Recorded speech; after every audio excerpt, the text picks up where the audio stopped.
Ace படத்துக்கு பெரிய பிரம்மாண்ட ஆடியோ லான்ச் நம்ம பண்ணல, இன்ஸ்டாகிராமில் ஒரு ஹூக் ஸ்டெப் கூட போடல, ஆனால் கொண்டாடிச்சிருக்கிறாங்க மக்கள். அதான் ட்ரூ வேர்ட் ஆஃப் மவுத்துன்னு சொல்கிறோம் இல்லையா. இது வந்து நம்ம வந்து படத்தை வந்து நம்ம ஒன்று ப்ரமோட் பண்ணுவோம் நினச்சி பண்ணுறோம். ஆனால் படம் பார்த்துட்டு வந்து அவங்க ப்ரமோட் பண்ணுறது இருக்குல்ல, அது வந்து ரொம்ப ஜென்யூன் நினைக்கிறேன். அதுதான் ரியல். படம் பண்ணும்போது, வேலை செய்யும்போது, கதை கேட்கும்போது இருக்கிற இதுக்கு விரும்பப்படுற ஒன்றே ஒன்று தான், இது மக்கள் எப்படி ரிசீவ் பண்ண போகிறாங்க. கடைசியில் இப்போது தேட்டரில் அது பார்க்கும்போது இதுதான் அச்சீவ் பண்ண வேண்டிய கோலு, ரிசல்ட்டு எல்லாமே, அது சந்தோஷம் எல்லாமே. கரண்ட் மாதிரி ஒன்று வரும் பார்த்துருக்கீங்களா, அது பேர் போல்ட். I can't understanding. காமெடின்னு ஈஸியாக கடந்து போயிட முடியாது, அது வந்து ரொம்ப சீரியஸ் பிஸ்னஸ். அது சார்லி சாப்ளின் சொன்னது தான். அதுவும் இவரோட ஐடியா நிறையா இருக்கும், இவரோட ஐடியா நிறையா இருக்கும். இவர் ஸ்கோர் பண்ணுற இடத்துல இவரோட ஐடியா இருக்குது, இவர் ஸ்கோர் பண்ணுற இடத்துல இவரோட ஐடியா இருக்குது. எனக்கு அந்த கொலாபரேஷன் வந்து ரொம்ப பிடிச்சிருந்துச்சு. அது ரிசீவ் ஆகிறப்போ நம்ம என்ன நினைக்கிறோங்கிறது வந்து கரெக்டாக ரிசீவ் ஆச்சு. உங்களை வச்சு செதுக்கி இருந்தாப்புல அது வந்து எங்களுக்கு பயங்கர காமெடியாக இருக்குது. உங்களுக்கு அந்த அனுபவம் எப்படி? உங்களுக்கு காமெடியாக இருக்குது தான் நாங்கள் அப்படி பண்ணோம். திடீர்னு நடிச்சிட்டு இருந்தோம், அந்த சீனை எங்கே உடைக்கிறது தெரியல, சேஸ் பண்ணி பிடிக்கிறது. ஐயோ சொந்தக்காரங்க சொந்தக்காரங்க ஓடும்போது இங்கே எங்கடா வேப்பமரம் இருக்கு, மல்லுவை வரானுங்க பாரு, டப்பிங்கில் போட்டு போல்டு நீ அடிக்கல அவங்க அப்பா கிட்ட குடிச்ச பால் எல்லாம் வாயிலேருந்து வரனாடா அடி, அது அப்பா இல்லடா அம்மா அப்படின்னு. நீயாடா அதெல்லாம் பண்ணு, இப்போ சொல்லு எனக்கு தெரியணும். யாரா நீ?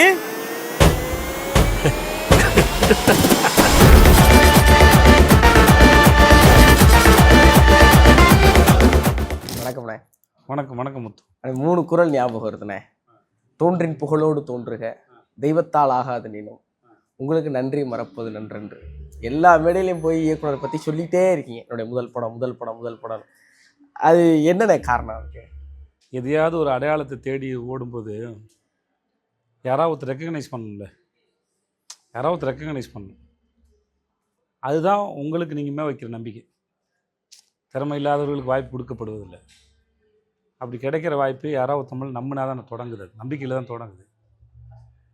அதுக்கப்புறம் எப்படி அதுவோ எனக்கு அதுக்கப்புறம் சீரியல் வாய்ப்பு கிடைச்சதா இருக்கும், சிஜே பாஸ்கர் சார் இருக்கட்டும், ஹீரோவுக்கான வாய்ப்பு கொடுத்த சீனிவாசன் சாராக இருக்கட்டும், ஷார்ட் ஃபிலிமில் எனக்கு சான்ஸ் கொடுத்த மணிகண்டன், கார்த்தி சுப்பராஜ் இருக்கட்டும், இவர்கள்லாம் வந்து நீ இதெல்லாம் இந்த வாய்ப்புகள் என்ன சொல்லுதுன்னா, நீ உன்னை நம்புப்பான்னு சொல்லுது. அதனால் அன்னைக்கு அந்த வேரில் ஊட்டப்பட்ட நீர் இருக்குல்ல, அது வந்து ரொம்ப முக்கியமானது. அதனால் அங்கேயும் சித்தனை ஒருவேளை எனக்கு இவருக்கும் ஒரு மனஸ்தாபங்கள் என்ன எது வேணால் வரலாம், காலம் எங்கே வேணால் ஒருத்தி எடுத்துகிட்டு போகலாம், அது பிரச்சனை இல்லை. ஆனால் என்றைக்குமே அதுக்கு உண்டான மரியாதைங்கிறது எப்பவுமே இருக்கும். அதுலேருந்து தொடங்குறது நல்லா இருக்குது, அவ்வளோதான். அது அப்புறம் அவர்கிட்ட போய் சொல்ல முடியாதுல்ல, நீங்கள் செஞ்சீங்க அவர்கிட்ட சொல்லிட்டே இருக்கிறதா, நல்லா இருக்காதுல்ல. அதனால் வாய்ப்பு கிடைக்கும்போது அதை எக்ஸ்ப்ரெஸ் பண்ணுறது. அப்புறம் நம்ம போல் நாளைக்கு எந்த வீட்டு பிள்ளை வேணால் வரலாம், இந்த மாதிரி இருக்கிறதோ கேட்குறதோ நமக்குண்டான உறவை தாண்டி யாரோ ஒருத்தருக்கு ஒரு நம்பிக்கையும் அது உருவாக்கும்னு நான் நம்புகிறேன்.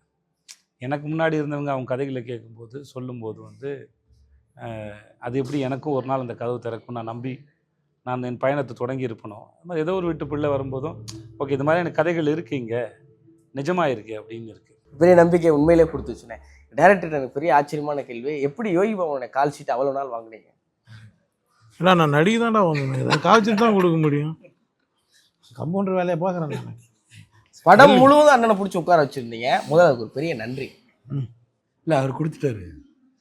மலேசியாவுக்கு போயிட்டோம்ல 23 நாள் தலைவா, ஃபர்ஸ்ட் ஷெடியூலில் 23 24 நாள் போயிட்டோம். 23 24 நாள், அடுத்து ஒரு 30 நாளில் ஒரு 20 நாள் இருந்தார். அப்புறம் இங்கே ஒரு 10 நாள் கொடுத்துட்டு இங்கே ஒரு 20 நாள் விட்டு 15-20 நாள் விட்டு. சேதனை வந்து உங்களை பற்றி சொன்ன அந்த புகழாரம் இருக்குல்லண்ணே, அதை பார்த்து நிறைய பேர் வந்து ஜெனோசிலாக பிடிச்சிட்டே இருக்காங்கண்ணே. அப்படின்னா வைத்தறிச்ச தாங்க முடியாம அடா விடுப்பா, அதெல்லாம் நம்ம பார்த்துன்னு இருந்தேன். பாசிங்கில் இந்த ஆட்டோவில் போகும்போது அப்படியே பேராக பார்த்துன்னு போகல, அப்படியே பார்த்துன்னு போயிடணும்ப்பா. நம்ம எனக்கு அவரை பற்றி தெரியும், அவருக்கு என்னை பற்றி தெரியும், அதனால் கண்டிப்பாக அது மிகைப்படுத்துனதும் இல்லை. அது எனக்கு யோகி பாபுட்ட பிடிச்சது வந்து நான் 3 படம் மட்டும் மாத்தல தாசி அப்படியே ஆண்டவன் கட்டளை, கடைசி விவசாயி, ஜுங்கா, அப்புறம் தலைவன் தலைவி எஸ். இப்போ நான் வேறு ரஜினி சார் படம் பார்க்குறேன், இல்லை சிவாவோட படம், இல்லை வேறு விஜய் சாரோட. யோகிபா பொறுத்த வரைக்கும் எல்லா படமே அவருக்கு தனக்கான வேலையை வந்து ரொம்ப சின்சியராக பண்ண முடியாது. எப்படி அதை சொல்கிறேன்னா, ஒரு சீன் வந்தோடனே அதுக்கு என்னெல்லாம் பண்ணால் அந்த சீனை வந்து இன்னும் எலிவேட் ஆகுங்கிறத டப்பிங் முதற்கொண்டு அதை டெவலப் பண்ணுறதா இருக்கட்டும், இல்லை நாங்கள் செட்டுக்கு ஷூட்டுக்கு நடுவில் பேசும்போதும் சரி, ஏதாவது ஒன்று அது வந்து அது ப்ராக்ரெசிவாக இருக்கும். எதையா ஒன்று ஐடியா சொல்லி எதாவது ஒன்று பண்ணி சிரிச்சுட்டே இருப்பாப்புல. அப்புறம் தான் கூட இருக்க ஆளுங்க பசங்க, என் கூட இருக்க பசங்க எல்லாரையும் சரி ஏதோ ஒரு ஃபார்மில் அந்த என்ன சொல்கிறது, தன்னோட ப்ரொஃபஷனுக்கான அதை ப்ராக்டிஸ் பண்ணிட்டு இருக்க மாதிரி தான் எனக்கு ஃபீல் ஆகும். ஆமாம், அது சும்மா ஜாலியாக இருக்க மாதிரி ஜாலியாக அந்த மாதிரி இருக்கிறது தான் இங்கே ஸ்க்ரீனில். அப்புறம் எதேச்சா போகிற டைலாக்லாம் இருக்குல்ல, எனக்குலாம் ஞாபகத்தில் இருக்காது. நிறைய அந்த மாதிரி பஞ்சு மாதிரி தான் பேசுவேன் ஃப்ரெண்ட்ஸோட. இந்த ஆளுக்கு எல்லாமே ஞாபகத்தில் இருக்காது, ரொம்ப ஆச்சரியம். நிச்சயமான நான் அண்ணனை பார்க்கும்போது எஃபர்ட்லெஸ்ஸாக ஏதோ ஒன்று பண்ணுற மாதிரி இருக்கு. இல்லை ஆனால் எப்பயுமே எஃபர்ட்லெஸ்ஸாக ஒன்று தெரிஞ்சதுன்னா அவங்க கடின உழைப்பாளின்னு அர்த்தம். அது அந்த மாதிரி இல்லை, அந்த மாதிரி கொடுக்குறது. இப்போ என்னையும் சொல்லுவாங்கல்ல, நான் அதுக்கு அது அந்த வேலையை செய்கிறதுக்கு அது ரொம்ப கஷ்டப்படணும். உங்களுக்கு அது இயல்பாக தெரியறதுக்குன்னு சொல்ல வரேன். சேதனை எல்லாரும் ரசிக்கிற மனுஷன், எல்லாரையும் பயங்கரமாக ரசிப்பார். நீங்கள் சேதனை எப்படி ரசி? என்னப்பா என்ன சொல்கிறது, நாங்கள் வந்து இதுலேருந்து ஆண்டவன் கட்டிலேருந்து அவர் கூட ட்ராவல் பண்ணேன். ஒரு நல்ல மனிதராக தான் நான் பார்ப்போம். அவர்கிட்ட நடிகர்ன்றது செகண்டரி, நல்ல மனிதர், நல்ல உள்ளம். அதுதான் நாங்கள் வந்து இன்னும் அவரோட ட்ராவல் பண்ணிகிட்ருக்கோம். ஒரே வார்த்தை சார், நீங்கள் நல்லா இருப்பீங்க சார். ஐயோ, நன்றி அவ்வளோதான் சார், சார், ரொம்ப நன்றி சார். வேறு வார்த்தைகள் இல்லை. அண்ணன் வந்து அண்ணனுக்கு ஒரு வருத்தம் இருக்குங்க மேலே, அதை சொல்லிக்கிட்டே இருக்கீங்களா, டைரக்டே பண்ண மாட்டீங்களா? ஏய் கேளுங்க, சொல்லுவேன் நான் அப்பப்போ. இப்போ கூட சொன்னேன், எங்க ஒரு கதையை சொல்லுங்க, வேணா என் நம்ம எத்த ப்ரொடக்ஷன் படத்தை மூலம் முடிக்கலாம் அப்படின்னாரு. என் ப்ரொடக்ஷன் கூட பண்ணுங்கண்ணே. அது நினைக்க நான் பண்ணுவேன். ஆனால் பண்ணுவோம் ஒரு நல்ல அவருக்கு ஒரு நம்பிக்கை வரணும்ல. ஒரு நாள் அது எல்லாம் இப்போ எனக்கும் ஆசை இருக்குது. ஆனால் என்ன ஏதோ தயக்கிறோம்ல, ஆனால் ஒரு நாள் அது நடந்துடும். அது கண்டிப்பாக டைம் கிடைக்கணும். ஏன்னா நம்ம தொழில் வந்து நம்ம ஒரு தொழில் காமெடி தொழில் பண்ணிட்டு போகிறோம். இப்போ எல்லாம் ரசிக்கிறாங்க இல்லையா. அவர்கிட்ட நான் வந்து நிறைய கதைகள் சும்மா அப்பப்போ அவர் ஃப்ரீயாக இருக்கும்போது நானே இருக்கும்போது எதாவது உட்காரமோ பேசுவோம். ஆனால் என்னென்னா அது நான் ஜாலியாக தான் பேசிட்டு இருந்தேன். அது ரொம்ப சீரியஸாக இருந்தது அவர் தான். ஐயோ நீங்கள் என்ன ஒரு படத்தை டைரக்ட் பண்ணியா, நான் கூட ப்ரொடியூஸ் பண்ணுறேன் அப்படின்னு இருக்காரு. அது லைஃப்பில் நடக்கட்டும் சார். அது என்னைக்கா அது எப்பவுமே அது கட்டாயப்படுத்தக்கூடாது. ஆனால் அது என்னைக்கா ஒரு நடக்கும். என்ன கேட்டால் அவர் இப்போ இந்த படத்தில் பண்ண வேலை இல்லை, ஏஸில் பண்ண வேலையாக இருந்தால் இன்றைக்கி காமெடியன்னு சொல்லிக்கிறதுக்கு இன்றைக்கி நிறைய பேர் இல்லை.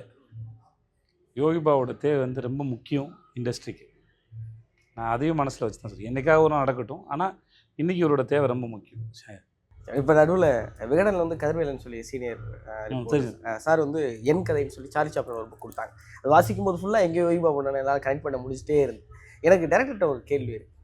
ஆனால் ஏஸ் படத்துக்கு பெரிய பிரம்மாண்ட ஆடியோ லான்ச் நம்ம பண்ணல, இன்ஸ்டாகிராமில் ஒரு ஹூக் ஸ்டெப் கூட போடல, ஆனால் கொண்டாடி தீர்க்குறாங்க மக்கள் எல்லாரும். வந்து அதாவது மைக்கை பார்த்துட்டு சிரிக்க ரெடி ஆகலை, சிரிச்சுக்கிட்டே வந்து மைக்கில் படம் சூப்பராக இருக்குது அப்படின்ட்டு கடந்து போகிறாங்கல்ல. அந்த விமர்சனங்களை பார்க்கும்போதும் அந்த மக்களை பார்க்கும்போது, மனிதர்களை பார்க்கும்போது உங்களுக்கு என்ன தோணும்? அதான் ட்ரூ வேர்ட் ஆஃப் மவுத்துன்னு சொல்கிறோம் இல்லையா. இது வந்து நம்ம வந்து படத்தை வந்து நம்ம ஒன்று ப்ரமோட் பண்ணுவோம் நினச்சி பண்ணுறோம். ஆனால் படம் பார்த்துட்டு வந்து அவங்க ப்ரமோட் பண்ணுறது இருக்குல்ல, அது வந்து ரொம்ப ஜென்யூன்னு நினைக்கிறேன். அதுதான் ரியல். அது படத்தை பார்த்துட்டு அப்படியே வெளியில் வந்து அந்த ரியாக்ஷன்லேயே வந்துட்டு பாதி விமர்சனம் வந்துருச்சு. அவங்க சிரிச்சிட்டு வரையிலே பாதி விமர்சனம் வந்துருச்சு. வந்து அதை சொல்லையில் இன்னும் பயங்கர விமர்சனம் வரும். அது ரியலான விமர்சனமாக இருக்குது. அதுக்கப்புறம் நம்ம அந்த ஆடியன்ஸோட ரியாக்ஷனை பார்க்குறோம் இல்லையா, லைவாக பார்த்து அது இது வந்து நிஜமான விமர்சனம்னு நான் நினைக்கிறேன். இதுதான் கரெக்ட்.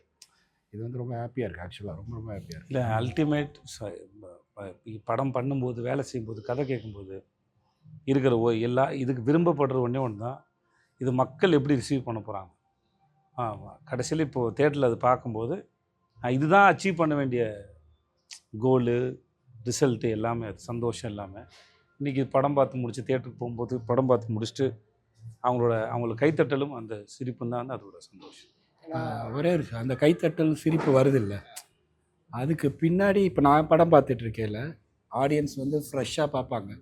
ஏன்னா அது அவங்க எண்ட் ப்ராடக்டை பார்க்குறாங்க. இப்போ நான் என்னோடய எக்ஸ்பீரியன்ஸ் சொல்கிறேன். நான் அதோட ப்ராசஸை பார்த்தேன். அது எப்படி நிகழ்ந்துச்சுன்னு பார்த்துக்கிட்டு இருந்தேன் நான். அது அந்த என்ன அது வந்து இவர் என்ன ஐடியா சொன்னார், இவர் என்ன ஐடியா சொன்னார், அந்த கொலாபரேஷன் எப்படி ஒர்க் ஆச்சு, அது அங்கேருந்து இப்போ நம்ம ஒரு சின்ன கைத்தட்டல், சின்ன ஒரு சிரிப்பொலிக்கு முன்னாடி ஒரு அரை மணி நேரம் வேலையாவது இருக்குது. அதுக்கு முன்னாடி ஒரு சின்ன பஞ்சுக்கு, சின்ன விஷயங்களுக்கு அவ்வளோ ஒர்க் இருக்குது அதில், அவ்வளோ ஒர்க். ஏன்னா நம்ம காமெடின்னு ஈஸியாக கடந்து போயிட முடியாது. அது வந்து ரொம்ப சீரியஸ் பிஸ்னஸ். அது சார்லி சாப்ளின் சொன்னது தான் அதுவும். It's a very serious business. So அவ்வளோ எஃபர்ட் வந்து இப்போ ஒரு கொலாபரேஷன் இருக்கு இல்லையா, இவரோட ஐடியா நிறையா இருக்கும், இவரோட ஐடியா நிறையா இருக்கும். இவர் ஸ்கோர் பண்ணுற இடத்துல இவரோட ஐடியா இருக்குது, இவர் ஸ்கோர் பண்ணுற இடத்துல இவரோட ஐடியா இருக்குது. ஸோ எனக்கு அந்த கொலாபரேஷன் வந்து ரொம்ப பிடிச்சிருந்துச்சு. அதை ரிசீவ் ஆகுறப்போ நம்ம என்ன நினைக்கிறோங்கிறது வந்து கரெக்டாக ரிசீவ் ஆச்சு. ரொம்ப நல்லா இருந்துச்சு. நான் படம் பார்க்கும்போது ஃபர்ஸ்ட் ஹாஃப்ல நான் கன்ஃபியூஸ் ஆகிட்டே இருக்கேன். ஏன்னா நான் மகாராஜா பார்க்குறேன், அதுக்கப்புறம் விடுதலை பாகம் 2 பார்க்குறேன், அதுக்கப்புறம் சேதன் இப்படி ஒரு படம் பார்க்குறேன். எனக்கு என்ன சேதன் இப்படி ஒரு படம் அப்படிங்கிற ஒரு குழப்பத்திலே உட்காந்துட்டு செகண்ட் ஹாஃபுக்கு அப்புறம் நான் அதெல்லாம் மறந்துட்டேன். நான் ரொம்ப லகிக்க ஆரம்பிச்சிட்டேன். நான் பியூராக படத்துக்குள்ள உட்காந்து என்டர்டெயின் ஆகி சிரிக்க ஆரம்பிச்சிட்டேன். நீங்கள் இந்த கதையை தேர்வு பண்ணும்போது உங்களுக்கு என்ன மாதிரியான யோசனை? எந்த கதைக்குமே எந்த யோசனை இல்லை. இப்போது உங்களுக்கு தான் இது ஆர்டர், எனக்கு ஆர்டர் இல்லை. எனக்கு எந்த படத்துக்கு முன்னாடி எந்த படம் வரும்னு எனக்கு எப்படி தெரியும்? எனக்கு அந்த மாதிரி கணக்கு இல்லை. அப்புறம் ஒரு கதையை கேட்டிருப்போம். என்ன இப்போ இந்த கதையை வந்து 2017 2017-18 வந்து இந்த கதையை பேசிட்டு இதை கொஞ்சம் ஓரம் வச்சுட்டு அதுக்கப்புறம் ஒரு 7-8 கதையை பேசி அப்புறம் ஒரு ஸ்டேஜ் திருப்பி இந்த கதையை தூசு தட்டி அப்புறம் இதில் அவர் நிறைய வேலை பார்த்து அப்புறம் இந்த கதையை பாம்பேயில் செட் பண்ணலான்னு பிளான் பண்ணி அப்புறம் ஹைதராபாத்துக்கு செட் பண்ணலான்னு பிளான் பண்ணி திரும்பி ஆரம்பித்த இடத்துக்கு மலேசியாவிலே செட் பண்ணலான்னு போய் இப்படி இவ்வளோ தூரம் போயிட்டு வந்திருக்கு. ஓகே, அதனால் இது எப்போ வரும்னு எங்களுக்கு தெரியாது. அந்த கணக்கில் ஒரு கதையை கேட்கும்போது இந்த கதை ஒர்க் அவுட் ஆகுமா ஆகாதான்ற கேள்விகளுக்குள்ளே மட்டும் தான் பார்க்குறோம். நம்மளை சுவாரஸ்யப்படுத்துதா, ஒர்க் அவுட் ஆகுமா அப்படிங்கிறது. அது ஆகும் அப்படின்னா இந்த காலத்தில் இந்த சமகாலத்தில் இப்போ சில கதைலாம் கேட்போம். அந்த கதைலாம் கேட்கணுன்னா அந்த கதையை கேட்டால் ஒரு வருஷத்தில் பண்ணிடணும். காலந்தள்ளினா அந்த கதை பழசாயிடும். அந்த மாதிரி நிறைய கதைகள் வேணான்னு சொல்லியிருக்கோம், காலந்தள்ளி வரக்கூடாதுன்னு சொல்லிட்டு. சில கதைகள்லாம் அந்த பிரச்சனை இல்லை, அது எப்போ வேணால் வரலாம், பிரச்சனை வரும், அது பாட்டுக்கு அது வேலையை செய்யும். ஸோ அதனால் இவ்வளோ தான் கேட்டகரிய ஒழிய இதுக்கப்புறம் அதுக்கப்புறம் அதுன்னு எனக்கு பிளான் பண்ணுற பழக்கமும் கிடையாது. இப்போ இன்னைக்கு கொண்டு வந்தார், இல்லை ஒருவேளை சார் வந்து நான் ட்ரெயினுக்கும் தலைவன் அப்புறம் வந்துக்கிறேன்னு சொன்னான்னா அது அப்போ தான் வந்திருக்கும். ஸோ ப்ரொடக்ஷன் வச்சு டிசைன் பண்ணுறாங்க. மற்றபடி கதை கேட்கும்போது இந்த கதை ஒர்க் அவுட் ஆகுமா இல்லையா அந்த எண்ணம் மட்டும்தான். மக்களுக்கு இது பிடிக்குமா இல்லையா, நமக்கு பேர் வாங்கி தருமா, அவ்வளோதான் கதை. விமர்சனம் பண்ணுறவங்க சில பேர் விஜய் சேதுபதி இந்த மாதிரியான கதைகளை தான் தேர்வு பண்ணணுங்கிற அளவுக்கு பேசுகிறாங்க, யோசிக்கிறாங்க இல்லைண்ணே. அதெல்லாம் பார்க்குறப்ப உங்களுக்கு என்ன தோணும்? இல்லை, நான் எல்லாத்தையும் எடுத்துக்கிறேன். திரும்பி எல்லாத்தையும் எடுத்துக்கிட்டாலும் இப்போது நீங்கள் ஒரு எப்படி சொல்கிறது, நீங்கள் ஒரு ஒய்டாக உங்கள் கதவை திறந்து வைக்கும்போது நீங்கள் வெரைட்டியாக ஃபேஸ் பண்ண முடியும். நீங்கள் அதை சுருக்கிட்டிங்கன்னா நீங்கள் எவ்வளோ தங்கத்தை மிஸ் பண்ணுறீங்கன்னு தெரியாது, மற்ற எவ்வளோ அற்புதமான விஷயம் மிஸ் பண்ணுறீங்க. ஏன்னா கதை சொல்ல வரும்போது நேரேட்டர்ஸ் வந்து என்னென்ன மாதிரி கதை சொல்லுவாங்க, அது எப்படி ஆச்சரியப்படுத்தாமல் தெரியும். அவங்க புகழை விட்டு நமக்கு பிடிச்சிருந்தா பண்ணிக்க வேண்டியது ஒழிய எனக்கு இந்த மாதிரி கதையை கொண்டு வான்னு சொன்னால் அதில் நம்ம எதையா மிஸ் பண்ணுறதுக்கு நிறைய வாய்ப்பு. ஸோ எனக்கு எப்பயுமே அந்த கணக்கு இல்லை. எனக்கு இப்படி தானே தோணுச்சு. ஏஸோட ஃபஸ்ட் ஹாஃபில் உட்காரும்போது ஏன் விஜய் சேதுபதினு தோணுச்சு, முடியும் போது இதுதான் விஜய் சேதுபதினு தோணுச்சு. இவ்வளோ தான் ஏஸ் படம் பார்க்குறப்ப எனக்கு ஒரு நிறைவான். ஆனால் எனக்கு வந்து நான் படத்தில் ரொம்ப ரசிச்சது என்னன்னா, சேதனை ஆன் ஸ்க்ரீனில் இவ்வளவு யாரையும் கலாச்சார ரீசெண்ட் டயத்தில் பார்க்கவே இல்லை. உங்களை வச்சு செதுக்கி இருந்தாப்புல அது வந்து எங்களுக்கு பயங்கர காமெடியாக இருக்கும். உங்களுக்கு அந்த அனுபவம் எப்படி இருந்துச்சு? உங்களுக்கு காமெடியாக இருக்குது தான் நாங்கள் அப்படி பண்ணோம். இப்போ நீ சொன்னல அதுதான் பதில். நீங்கள் ரசிக்கிறதுக்காக தான் நாங்கள் பண்ணோம். ஜாலியாக தான் இருந்தது. அவரோட கூட நிறைய கவுண்ட் நிறைய இல்லை, அது அவர் சொல்லியிருக்காரு. இப்போ அவரை இப்போ சொன்னார்ல, இப்போ இதை என்னோடதுல நிறைய அவரோடது இருக்கும். அவரோட நான் 2 பேரும் சேர்ந்து ஒரு சீனை ஒர்க் பண்ணும்போது, இப்போ டேரக்டரோட சேர்ந்து டிஸ்கஸ் பண்ணி ஒர்க் பண்ணும்போது இது போட்டுக்கலாம் அது போட்டுக்கலாம், டப்பிங்கில் இது பண்ணிக்கலாம் அது பண்ணிக்கலான்ற போது நான் ஒரு நிறையா கலாய்ச்சிருக்கேன்னா அதில் முக்கால்வாசி அவர் தான் சொல்லியிருப்பார். ஆக்சுவலாக இப்படி பண்ணுங்க தெரியல, அப்படி பண்ணுங்க. அது சட்டையை பிடிச்சி இழுத்துட்டு வருவோம்ல, அதெல்லாம் இவர் தான் சொல்லுவார். இப்படி பிடிங்க தெரியும், அப்படி பிடிச்சி இழுத்துட்டு வாங்க வேண்டாம். அது அந்த இதுவை வந்து அவர் இவருமே அரையிற சீன்லாம் அவர் தான் சொன்னார். நான் வைக்கையில் அந்த மாதிரிலாம் சொல்லலை. வில்லன் வந்து அடிக்கிற மாதிரிலாம் வைக்கல. அவர் வைக்கையில் வந்துட்டு அவர் வந்து சட்டையை தான் பிடிப்பார். இவர் தான் சொன்னார், அரைங்க சார், 2 அரை விடுங்க சார் அப்படின்னாரு. அரையை விட்டோன்னே இவருக்கு ஆட்டோமேட்டிக்காக அடுத்து இவரோட ரியாக்ஷனுக்கு வருது இது. ஸோ அந்த கொலா அது திடீர்னு நடிச்சிட்டு இருந்தோம். அந்த சீனை எங்கே உடைக்கிறது தெரியல, சேஸ் பண்ணி பிடிக்கிறது. ஐயோ சொந்தக்காரன் சொந்தக்காரனுக்கோ அப்படின்ட்டு ஓடும்போது இங்க எங்கடா வேப்பமரம் இருக்கு பல்வழியில் வரானுங்க பாரு. டப்பிங்ல போட்டு அதுல போட்டிருக்காரு. ஓகே, அந்த ஐயோ சொந்தக்காரன் ஓடும்போது என்னால நடிக்க முடியல, சிரிச்சுட்டே இருக்கேன் நான். இல்லை உண்மையிலே அப்படி சொந்தக்காரனுக்கு ஒரு ஓடுக்கும் தொல்லை கொடுக்கறதுக்கிட்டே அது ரியாக்ஷனாக பார்க்கும். ஒரிஜினலாக கொடுத்துட்டோம். இல்லை, அந்த சீன் வந்து ரொம்ப சீரியஸாக போயிட்டுருக்கு. அந்த சீனை உடச்சி அங்கேருந்து ஓடணும்ல, ஓடுறதுக்கு அது சும்மா நான் ஒரு சைரன் போலீஸ் சவுண்டு வர்ற மாதிரி ஏதாவது ஒன்று பண்ணலாமா அப்படின்னு யோசிச்சுட்டு இருக்கேன்ல, இப்படி சொல்லிடுவோமா ஐயோ சொந்தக்காரன் அப்படின்னு. அன்றைக்கி டைம் ரொம்ப கம்மி, ஷூட் நல்ல மழை பெஞ்சிட்டு இருந்தது அன்றைக்கி. நின்று இருந்தோம், லைட் இறங்க ஆரம்பிச்சு ஈவினிங் போயிட்டு டப்புன்னு. இல்லை, அந்த ஐடியா ஓகே பண்ணுறதுக்கு ஒரு தைரியம் வேணும். ரொம்ப முக்கியமான சீனில் ஐயோ சொந்தக்காரன்னு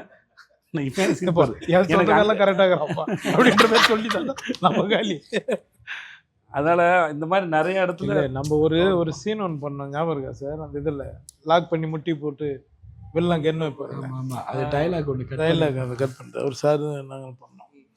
போல்டு நீ அடிக்கல அவங்க அப்பா கிட்ட குடிச்ச பால் எல்லாம் வாயிலேருந்து வரனாடா அடிக்கல, அது அப்பா இல்லடா அம்மா அப்படின்னு இந்த வெள்ளம் பேசுவார். சொல்லுவார், பண்ணிட்டான் அது ட்ரீம் சீட் வரும்போது அதே மாதிரினே நான் கேட்குறேன். படம் முழுவதும் ஒரு நல்ல நண்பனா உங்களுக்கு எங்கெல்லாம் உங்களை மாட்டி விடக்கூடாதோ அங்கெல்லாம் உங்களை நல்லா மாட்டி விட்டு வில்லன்ட்ட எல்லாத்தையும் ஹீரோட எல்லாத்தையும் மாட்டி விட்டே வருவார். ரியல் லைஃப்ல இந்த மாதிரி நண்பர்களை சந்திச்சிருக்கீங்களா? அவங்களை எப்படி ஹேண்டில் பண்ணுவீங்க? இல்லை, முதல்ல இப்போ இதில் சொன்னால் இது வந்து மாட்டி விடல, அது ஒரு இன்னசென்ஸு. ரியல் லைஃப்பில் அப்படி நண்பர்கள்லாம் அப்படி ஒன்றும் செய்ய மாட்டாங்க.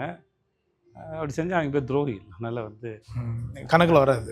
கணக்கில் வராது. என் ஃப்ரெண்ட்ஸ் யாரும் அப்படிலாம் செய்ய மாட்டாங்க, மூவி அப்படிலாம் பண்ண மாட்டாங்க. இவர் இன்டென்ஷனலாலாம் மாட்டி விடல. இல்லை, அதான் இன்னசென்ஸ். அதான் யதார்த்தமாக தானே நடக்குது. இன்னசென்ஸ் அவருக்கு அவ்வளோதான் தெரியும் அப்படிங்கிற மாதிரி. வலது காலத்தை வச்சு வாங்கினா கிளைமேக்ஸில் அவன் வெள்ளம் கொல்ல போகிறான், வலது காலத்தை வச்சு கொள்ள வாங்கினான்றான். அதில் தெரியவானா அவன் எப்பேற்பட்டிருக்காரு. இல்லை, அதையே அது படம்ல ப்ளே பண்ணிட்டு அதை வச்சு தான் கிளைமேக்ஸே எழுதியிருப்பான். கிளைமேக்ஸு வந்து அவர் கடைசி வரைக்கும் நம்புவாப்பில்ல, அவன் என் அத்தை பையன்டா ராஜ். ஸோ அதனால் அது அந்த ஃபுல்லாக ஃபாலோ பண்ணால் அந்த அது ஒரு கேரக்டர் இன்னசென்ஸ், அதுக்கு எதுவும் தெரியாது. இப்போ அப்படி பார்த்தா திவ்யாவை பிஸ்னஸ்மேன் சொல்லி ஏமாற்றும் போது உங்களுக்கு ஆடா இல்லைல்ல, ஏன்னா அது அவர் அப்படி கேரி பண்ணல. அதே இதை பிருத்திவிராஜ் பண்ணியிருந்தாருன்னு வச்சுக்கோங்களேன், உங்களுக்கு வந்து அது ஹார்டாக இருக்கும். ஏன்னா அது அப்ரோச் பண்ணுற ஃபார்ம் தானே, இவர் அப்ரோச் பண்ணுறது அது ரொம்ப இன்னசென்ஸ். அது நிஜமாவே அதுவாக இருந்ததால் அது அப்படியாவே எங்களுக்கும் பிடிச்சிருந்துச்சுன்னு நினைக்கிறேன், அந்த இன்னசென்ஸ். நீங்கள் ஆடியோ லான்ச்சில் அண்ணனை பற்றி சொல்லும்போது அவர் பற்றி நான் கேள்விப்பட்டேன், எனக்கு தெரியும் நல்ல மனுஷன் அப்படின்னு. நீங்கள் அங்கே ஒரு கூட நின்று கையை பிடிச்சி சொல்ல வேண்டிய நான் எந்த சப்போர்ட்டும் பண்ணல. நிஜம் ஃபேக்ட். இப்போ நான் இப்போ சொல்கிறேன், இப்போ 2017 ஆரம்பிச்சது, கிட்டத்தட்ட 8 வருஷமாக ஆச்சு. அப்போ இந்த ஆள் எனக்கு ஒரு 8 வருஷமாக தெரியும். எனக்கு 8 வருஷமாக தெரிஞ்ச ஒரு மனுஷனை பற்றி தான் நான் பேசினேன் ஒழிய, இப்போ என் கூட வேலை பார்த்துருக்கோம்ல, இப்போ என் கூட வேலை பார்த்து எனக்கு யோகி பாபுக்கும் ஏதோ மிஸ் அண்டர்ஸ்டாண்டிங் வந்திருக்குன்னா நான் அவரை பற்றி இந்த சப்போர்ட் கொடுக்க தேவையில்லை. நல்ல அனுபவம், நல்லா பண்ணியிருக்காரு அப்படின்னு சொல்லிட்டு போயிடலாம ஒழிய நான் நெகட்டிவாக பேச தேவையில்லை.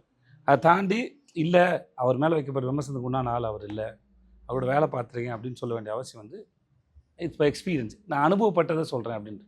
ஏன்னா அந்த ஒரு முகமாக இருந்தால் ஏதாவது ஒரு இடத்துல எங்களுக்கு தெரியணும்ல. இப்போ நீங்கள் வந்தோடனே ஆரம்பிச்சோன்னு கேட்டில்ல, இப்போ எப்படி இத்தனை நாள் கால் ஷீட் கொடுத்தாருன்னு அப்படின்னு அவருக்கு ஒன்றும் தேவையில்லையே. எனக்கு ரொம்ப டிமாண்டில் இருக்கிற ஒரு ஆள் தானே, அப்படி ஒன்றும் தேவையில்லை. ஸோ அந்த எனக்கு இவருக்குமே ரொம்ப வருஷம் அறிமுகம் வரும். ஆமாம், எனக்கு அவரோட ஃபர்ஸ்ட் இதுலேருந்து இருக்கேன். ஏன்னா இவர் 4 போலீஸ் நல்லா இருந்தாங்க. 4 போலீஸ் நல்லா இருந்தாங்க. 2014 அப்போ தலைவன் தலைவியில் மறுபடியும் யோகி இல்லை ஒரே ஒரு சாரி சார், அந்த கேள்வியை உனக்கு கேட்கணும்னு தோணுச்சு. எந்த கேள்வி? 50 நாள் எப்படி டேட் வாங்கினீங்க? உங்கள் டேட் கிடைக்க மாட்டேது அப்படி சொல்லு.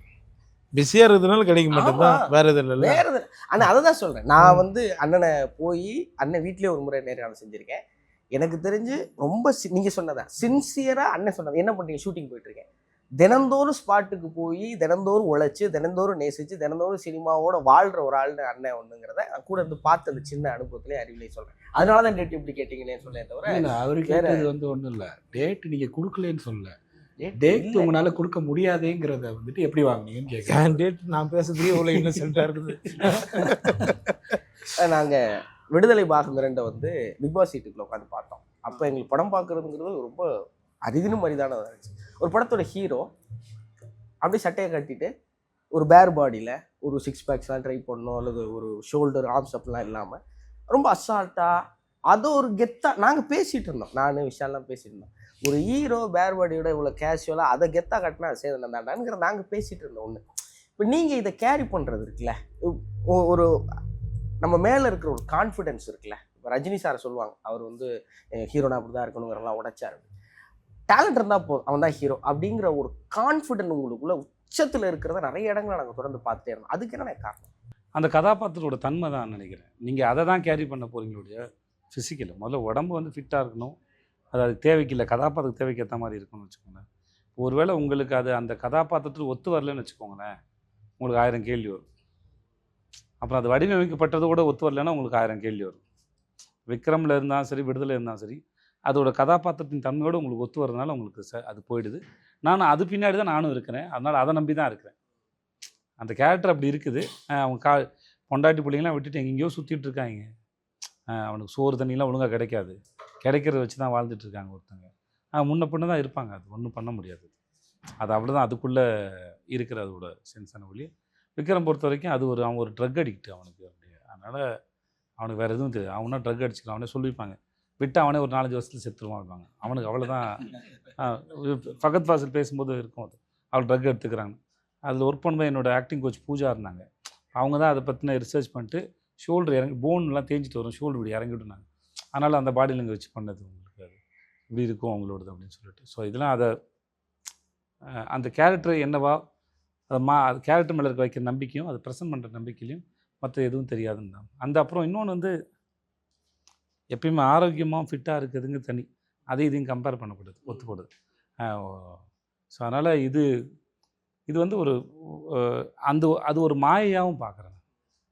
இப்படி தான் இருக்கணுங்கிற அது ஒரு சொல்லுவாங்க, ஆர்டிஸ்டோட உடம்புங்கிறது ஒரு இன்ஸ்ட்ருமெண்ட், அது பத்திரமா வச்சுக்கணுங்கிறது அது ஒரு செப்பரேட். அதில் நான் என்னவா இருக்கிறேன், அதில் சரியோ தப்போ அது வேறு கணக்கு. பட் ஆனால் இதுதான் ஒரு ஃபார்மெட் இருக்குதுல்ல, அது சரியில்லைன்னு நான் நம்புகிறேன். ஆரோக்கியமாக இருக்கிறதுங்கிறது சரி, ஆனால் 6 பேக்கோட இருக்கணுமாங்கிறது தான் கேள்வி.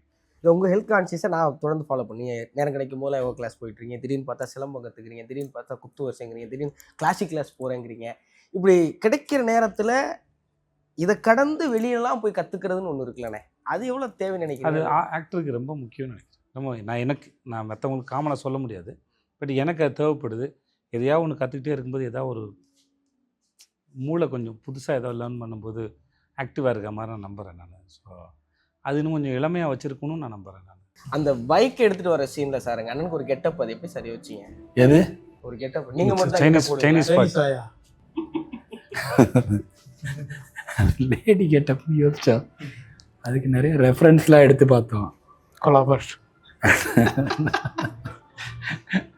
அவர் ஏதாவது பேரை ரெஃபரன்ஸாக யூஸ் பண்ணுவார், அதெல்லாம் நான் கொஞ்சம் கட் பண்ணி வச்சுருந்தோம். அதில் டப்பிங்கில் போட்டிருந்தோம், பேர் வேணாம்,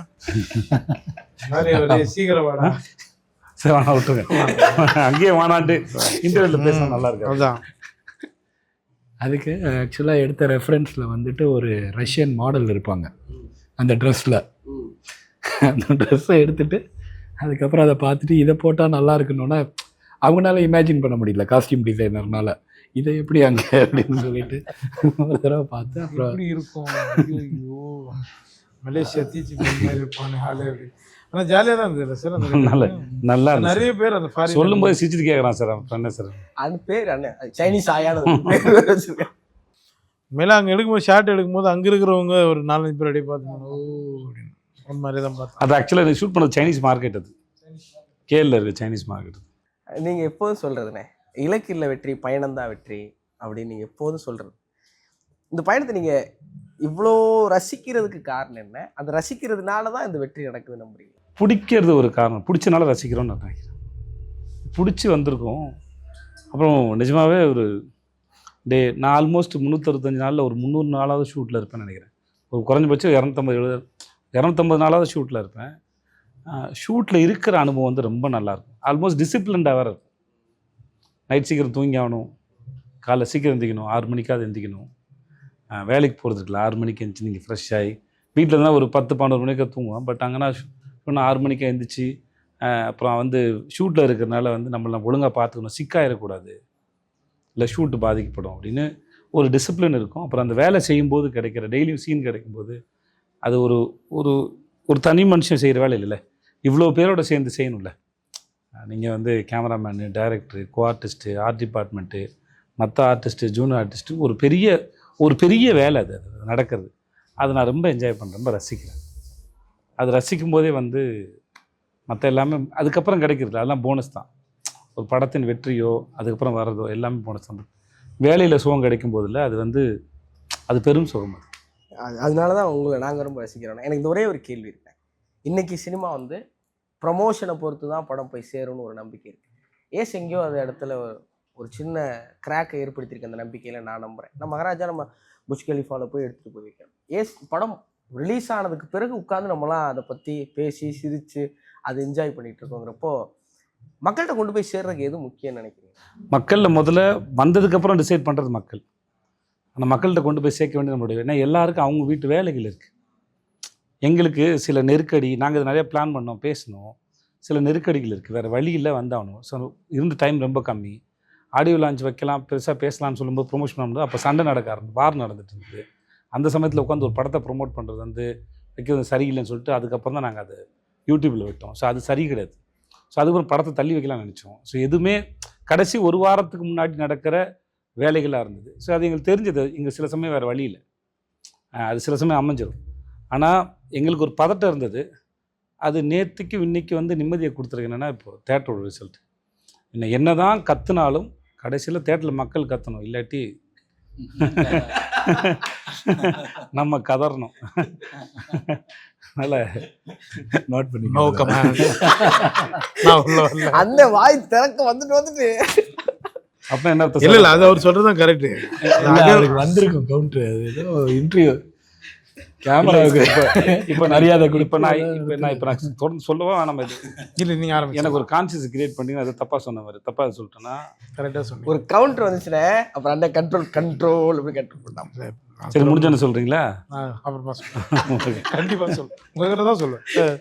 ஓகே. அதனால் இவங்களுக்கு பிடிச்சி இவங்க ரியாக்ட் பண்ணிட்டாங்கன்னா மற்ற எனக்கு பீட்சாவுக்கு நடந்தது சொல்லுங்கள். பீட்சா வந்து விருந்தார் இல்லைவா?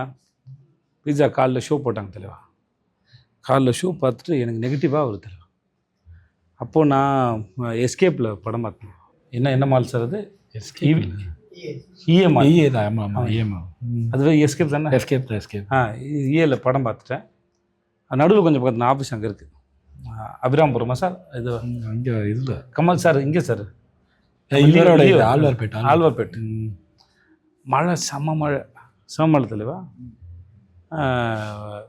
இவர் காரில் கொண்டு என்னை வந்து இது வரைக்கும் ட்ராப் பண்ணிட்டு போயிட்டார். வள்ளூர் கோட்டம் எங்கேயோ இல்லை, அண்ணாஃபில் வரைக்கும் ட்ராப் பண்ணிட்டு போயிட்டார். மழை, கார் வராது, மாட்டிக்கும். எனக்கு காலில் பார்த்தவங்களாம் நிறைய பேர் நெகட்டிவாக சொல்லிட்டாங்க. படம் தேட்டரில் உட்கார முடியல அப்படிலாம் சொல்ல ஆரம்பிச்சிட்டாங்க. எனக்கு பயம் வந்துடுச்சு. என்னடா அப்படி ஆயிடுச்சு அப்படி ஒன்று இருக்கும்ல. இது மேலே ஒரு ஹோப் இருந்தது. ஒரு சில பீஸான ஒரு படமா, நடுவில் கொஞ்சம் போதான ஒரு படமா இப்படிலாம் கேட்டாங்க. ஏன்னா 2 டைட்டிலும் ஒன்று இருந்தது. அதனால் டைட்டில் மேலே யாருக்கு நம்பிக்கை? சில பேர்லாம் தான் என்கிட்ட சொல்லியிருக்காங்க, எங்கள் எப்படியா டைட்டிலையாவது மாற்றிடுங்க, ஃப்ரெண்ட்ஸ் எடுத்து சொல்லுங்கள், நடுவில் கொஞ்சம் பக்கத்தை காணணும், என்ன டைட்டில் அப்படின்னு. சிலர் என்ன பீஸான ஒரு டைட்டிலா அப்படிலாம் கேட்டாங்க. ஓகே, எனக்கு யாரும் தப்பாலாம் சொல்ல. இது எனக்கு இருந்த பயத்தை, அந்த சமயத்தில் இந்த பயத்தை இன்னும் கொஞ்சம் அதிகம் தான் படுத்துச்சு இல்லையா, நம்பிக்கை வரைக்கும். பட் படம் பார்த்து சந்தோஷ் நாராயண, சிங்முஷி சந்தோஷ், அந்த சர்க்கெலாம் படம் பார்த்துட்டு போஸ்ட் ப்ரொடக்ஷன் சொல்லிட்டாங்க படம் சூப்பராக இருந்துன்னு சொல்லிட்டாங்க. காட் சுபாரஸ் சொல்லிட்டாரு எல்லாம். ஆனால் படம் ரிலீஸ்க்கு அப்புறம் உங்களுக்கு வர ரிசல்ட் இருக்குல்ல, பயம், செம்ம பயம். நல்ல மழை சார் வந்து அண்ணாப்பிள்ளை போயிட்டு அங்கேருந்து நடக்க ஆரம்பிச்சோம். அண்ணாப்பிள்ளையும் நடந்து வந்துகிட்டே இருக்கேன். கோடம்பாக்கம் பிரிட்ஜ் ஏரியா வந்து பைக்கில் வர சொல்லிட்டு வந்து என் ஃப்ரெண்டு ஒருத்தர் வந்து பைக்கில் வந்து அண்ணா மேம்பாலத்திலேருந்து கோடம்பாக்கம் பிரிட்ஜ் நடந்து வந்து அண்ணாப்பிள்ளை தான் கரெக்ட். இல்லை சார், அண்ணாப்பிள்ளை அங்கே தான் நிறைய தண்ணி மாட்டி. ஆமாம் இல்லை சார், இங்கே அண்ணாப்பிள்ளை இருக்கு. அதனால் நான் பார்க்கல தான் வந்தேன். ஸோ வந்துட்டேன். இங்கே வந்ததுக்கப்புறம் ஃப்ரெண்டு வந்து பல்சர் வந்து கூப்பிட்டு வந்தார். உடனே நேராக அப்போ காலையில் இங்கிலீஷ் மார்னிங் ஷோ 3 ஷோவும் மேட்னிங் ஷோவும் இங்கிலீஷ் போகுது ஏவியில். அப்புறம் ஈவினிங் ஷோவும் நைட் ஷோவும் தான் பீட்சா. வெளியே பேனர் கூட இல்லை. இப்போ நான் வந்துட்டு அன்றைக்கி ப்ரெஸ் மீட்டர் போக முடியலன்னு நினைக்கிறேன். ஏன்னா இங்கே டிலே ஆனதால போக முடியல, மழையில் மாட்டிட்டு நேராக தேட்டருக்கு தான் போகிறேன். 5 தேட்டருக்கு போய் என்னென்ன ரிசல்ட்டு அப்படின்னு கேட்டேன். தம்பி வெளியே பேனர் கூட வைக்கல, வெளியே வேறு நல்ல மழை, நான் ஷோ ஃபுல்லு. இப்போ எனக்கு வந்து இந்த டிக்கெட் கவுண்டில் இருந்த ஒரு அண்ணன் அந்த சொன்ன வார்த்தை அன்றைக்கு தேதிக்கு ஒரு 1.25 கோடி எடுத்தப்பட்ட படம் மவுத் பப்ளிசிட்டியில் வந்து அந்த இடத்துக்கு வந்து சேர்ந்ததில்லை. ஸோ என்றைக்குனாலும் எப்பயும் வந்து அந்த ஆச்சரியம் நிகழ்ந்துடும். மக்களுக்கு ஒன்று பிடிச்சிச்சின்னா அது போய் சேர்ந்துருங்கிறதுல எப்பயுமே இருக்கிற நம்பிக்கை தான். ஆனால் மறுபடியும் தலைவன் தலைவியில் உங்கள் காம்போ கண்டிப்பாக ஏசுக்கு அப்புறம் பயங்கர எதிர்பார்ப்பாக இருக்கும். எப்படி இருக்கும்? சும்மா அதுவும் பயங்கரமாக இருக்கும். நினச்சேன் இவ்வளோதான் வரும். பயங்கரமாக இருக்கும். அது ஆடியன்ஸ் இது இன்னும் 10 மடங்கு அதை என்ஜாய் பண்ணுவாங்க. இதை விட நல்லாயிருக்கும். ஒரு ஏரியாவுக்குள்ளே அது ஒரு கிரவுண்டில் நிறைய இன்ட்ரெஸ்டிங்கான கேரக்டர், செம்ம கேரக்டர். அந்த படமே ஒரு தெரியல, அது ஒரு கைண்ட் ஆஃப் ஃபில்ம் அது. ஆனால் ரொம்ப நல்லாயிருக்கு. எப்படி சொல்கிறதுன்னு தெரில, ஆனால் படம் நல்லாயிருக்கும். சூப்பராக சார். எந்த ரூட்டில் சொல்கிறேன். இப்போ இந்த டீசர் வந்துச்சுல்ல, அதான் மூடு வேறு ஒன்று. ரொம்ப நல்லா இருந்தது. ரொம்ப ரொம்ப நன்றி இயக்குனருக்கு. ஏன்னா ரொம்ப ஜாலியாக டக்குன்னு ஒரு படத்தை எடுத்து ரொம்ப டக்குன்னு பார்த்துட்டு ஜாலியாக போயிட்டு இன்னும் பயங்கர ஜாலியாகிட்டு வெளில வர மாதிரி இருந்துச்சு. அது ரொம்ப மகிழ்ச்சியாக எங்களை நீங்கள் வச்சுருந்தீங்க. ஒரு முழு படத்துலையும் சேதனை யோகியனையும் முழு படமும் பார்த்தது என்னமோ எங்களுக்கு ரொம்ப பிடிச்சிருக்கு. ஏன் ஆடியன்ஸ் சந்தோஷமாக வர்றாங்கன்னா ஒருவேளை இதுதான் காரணமா அப்படின்னு நான் நினைக்கிறேன். ரொம்ப ரொம்ப நன்றி. உங்களுக்கு ரொம்ப நன்றிண்ணே. ஏன்னா சேதனை அப்படின்னா எந்த ஒரு கட்டத்துக்குள்ளேயும் உங்களை அடக்க முடியாமல் ஒரு நடிகர்னா இப்படி தான் இருக்கணும் அப்படின்னு நீங்கள் சீதக்காதியாக சூப்பர் டீலக்ஸாக அவனா எடுத்துக்கிட்டோம். ஏசையும் நான் அந்த பட்டியலில் எடுத்து வைக்கிறேன். அப்படி ஏதாவது ஒன்று பண்ணி எங்களை மகிழ்ச்சிப்படுத்தி நீங்கள் ரசித்து எங்களை ரசிக்க வைக்கிறதுக்கு ரொம்ப நன்றி. ரீபாவுண்ணே, உங்களுடைய உழைப்பும் உங்களுடைய சினிமா மீது கொண்ட தீவிரமான காதலும் சினிமா மீது நீங்கள் வச்சிருக்கிற பிரியமும் நாங்கள் பார்த்து எப்போதும் வியக்கிறோம்.